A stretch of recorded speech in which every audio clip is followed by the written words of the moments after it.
Titan एक submersible था। Submersible और सबमरीन में क्या अंतर है? एक आम गलतफहमी यह है कि टाइटन एक सबमरीन है। हालांकि इस तथ्य को बहुत कम लोग जानते हैं। यह एक सबमर्सिबल है। जो बात इसे सबमर्सिबल बनाती है वह तथ्य यह है कि यह एक इंडिपेंडेंट क्राफ्ट नहीं है। यह एक सपोर्ट फोरम यानी कि मदरशिप पर निर्भर है, जो उन्हें तैनात करने और वापस लौटने में मदद करता है। दूसरी ओर सबमरीन एक पानी का जहाज है जो स्वतंत्र रूप से पानी के भीतर काम कर सकती है।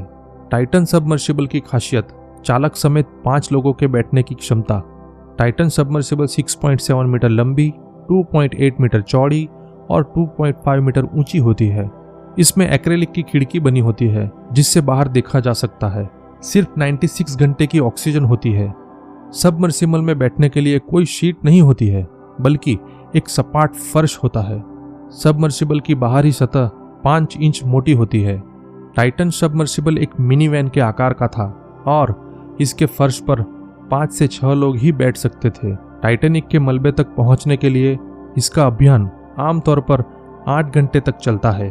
Titan submersible disaster.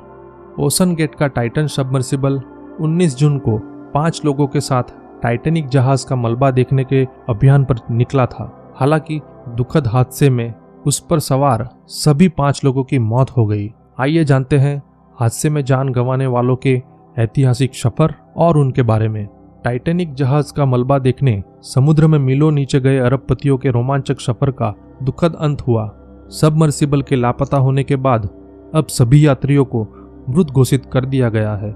बताया जा रहा है कि समंदर की गहराइयों में विनाशकारी विस्फोट से सबमर्सिबल के टुकड़े टुकड़े हो गए और उस पर सवार सभी लोगों की मौत हो गई। सागर की तलहटी में समाये टाइटैनिक जहाज को देखने की सुविधा मुहैया करने वाली कंपनी ओशन गेट की लोकप्रियता उन दिनों में दुनिया के अरबपतियों के बीच काफी बड़ी थी। ओशन गेट कंपनी के दावों के अनुसार उसके प्रभावशाली सबमर्सिबल टाइटन से समुद्र में 4000 मीटर की गहराई तक यात्रा की जा सकती है। ओशन गेट का टाइटन सबमर्सिबल 19 जून को 5 लोगों के साथ टाइटैनिक जहाज देखने के अभियान पर निकला था।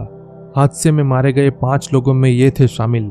सबमर्सिबल हादसे में मारे गए 5 यात्रियों में पाकिस्तानी मूल के ब्रिटिश अरबपति शाहजादा दाऊद, उनके बेटे सुलेमान दाऊद, ब्रिटिश अरबपति हामिश हार्डिंग, फ्रांस के एक्सप्लोरर पॉल हेनरी और टाइटन सबमर्सिबल का संचालन करने वाली कंपनी ओशन गेट के सीईओ स्टॉकटन रस शामिल थे।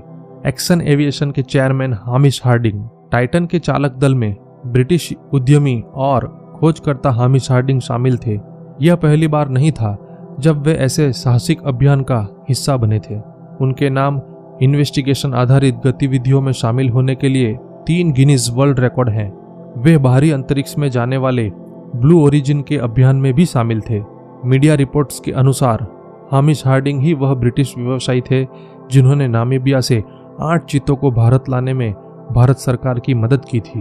पाकिस्तानी मूल के ब्रिटिश कारोबारी शाहजादा दाऊद और बेटे सुलेमान दाऊद। पाकिस्तानी मूल के ब्रिटिश कारोबारी शाहजादा दाऊद भी अपने बेटे सुलेमान के साथ टाइटन सबमर्सिबल पर सवार थे।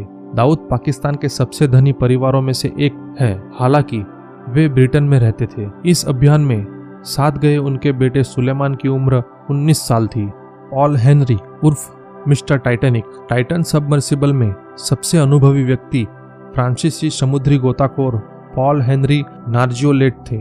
उन्हें मिस्टर टाइटैनिक कहा जाता था क्योंकि उन्होंने किसी भी अन्य खोजकर्ता की तुलना में टाइटैनिक जहाज के मलबे के साथ सबसे अधिक समय बिताया था। वह वास्तव में 1987 में मलबे के लिए पहले मानव युक्त मिशन का भी हिस्सा थे। वे आरएमएस टाइटैनिक नाम की कंपनी में पानी के अंदर होने वाले अनुसंधान मामलों के निर्देशक थे। ओशन गेट के सीईओ और सबमर्सिबल के पायलट स्टॉकटन रस। हादसे का शिकार टाइटन सबमर्सिबल में सवार 5वें शख्स थे ओशन गेट कंपनी के सीईओ स्टॉकटन रस। रस ही टाइटन सबमर्सिबल के पायलट भी थे। रस ने 2009 में ओशन गेट की स्थापना की। हादसे के बारे में अब तक क्या जानकारी है? टाइटन सबमर्सिबल के यात्रियों ने कनाडा के न्यू फाउंडलैंड से 16 जून को अपने सफर की शुरुआत की थी। ये सभी लोग एक जहाज से पहले अटलांटिक में उस जगह पहुंचे जहां टाइटैनिक जहाज का मलबा मौजूद है। इसके बाद 19 जून को ये सभी यात्री सबमर्सिबल से पानी के अंदर उतरे। सुबह 9 बजे ये लोग समुद्र की गहराई में उतरे और सुबह करीब 11:47 पर सबमर्सिबल से संचार संपर्क टूट गया। टाइटन सबमर्सिबल एक मिनी वैन के आकार का था और इसके फर्श पर 5 से 6 लोग ही बैठ सकते थे। टाइटैनिक के मलबे तक पहुंचने के लिए इसका अभियान आमतौर पर 8 घंटे तक चलता है। हालांकि टाइटन के 5 यात्रियों के लिए लगभग 96 घंटे की ऑक्सीजन उपलब्ध थी। पांचों यात्रियों को शाम 6:10 पर सतह पर वापस लौटना था, जिसके बाद शाम 6:35 बचाव कार्य शुरू किया गया। गुरुवार को अथॉरिटीज ने सभी यात्रियों को मृत घोषित कर दिया और सबमर्सिबल में अंतःस्फोट यानी कि इम्प्लोजन होने का खुलासा किया। इम्प्लोजन यानी अंदर की दिशा में विस्फोट और एक्सप्लोजन यानी बाहर की दिशा में विस्फोट। टाइटन सबमर्सिबल खोजने में खर्च हुए 9.8 करोड़। टाइटन सबमर्सिबल की खोज में कई देशों ने सर्च ऑपरेशन चलाया था। अमेरिका, कनाडा, फ्रांस और यूके की सरकारों के जहाजों, विमानों और समुद्र में गोता लगाने वाले रोबोटों ने करोड़ों डॉलर खर्च कर यह रेस्क्यू मिशन चलाया। अमेरिका ने कोस्ट गार्ड को तैनात किया। इसके अलावा सेना के 3 C-17 परिवहन विमान के साथ साथ एक ड्रोन भी सर्च ऑपरेशन में लगाया, जो पानी के नीचे 6 किलोमीटर नीचे स्पष्ट तस्वीरें खींचने में सक्षम है। कनाडा के एक गश्ती विमान और 2 नाव इस ऑपरेशन में लगे थे। इसके साथ पानी में तलाश करने वाला फ्रांस का विक्टर 6000 रोबोट भी था, जो खोज में शामिल था। अगर आपको वीडियो पसंद आया हो तो चैनल को लाइक, शेयर एंड सब्सक्राइब करें। आपको कौन सा वीडियो चाहिए कमेंट में बताएं। जय हिंद।